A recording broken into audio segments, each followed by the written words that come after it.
yung namamayat, ang bilis nilang mamayat, kumakabog talaga yung kanilang dibdib. At times patient, lalo na po for females, nakakakuha ho tayo ng mga referrals from OBGYN kasi minsan irregular yung menstruation. Since we're dealing with hormones, so kasama po yan. Ang Graves' disease ay isang uri ng hyperthyroidism na dulot ng autoimmune reaction ng katawan.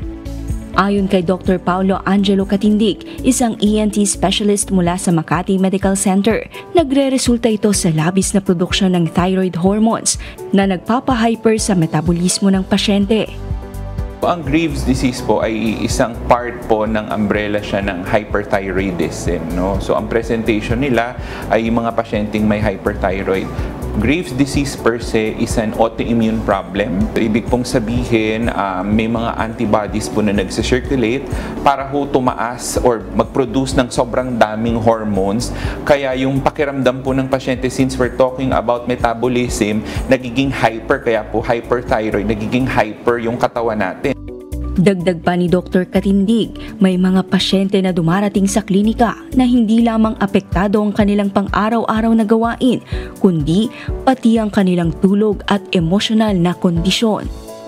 Normally, they would come to your clinics na talagang affected yung everyday. Sometimes sleep, sometimes yung everyday na minsan, kasi kasama rin po doon, aside sa kabog, nanginginig yung katawan, may shakiness, no? Tapos minsan sobrang init naman din sila kahit na yung surroundings nila ay malamig na, they would still feel na mainit. Then yun nga po sa babae, if the hormones and yung kanilang sex hormones is naaapektuhan din yung kanilang menstrual cycle. So if meron silang nagsistart sila ng family, the problem with the husband and wife, hindi sila makabuo.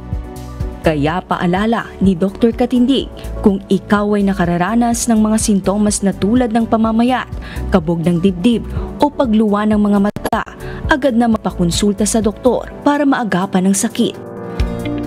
At para sa iba pang impormasyon ukol sa Graves' disease, tunghayan ng programang Doctors on TV this Sunday, 7 a.m. only here at UNTV. Kichi Cipriano, UNTV News and Rescue.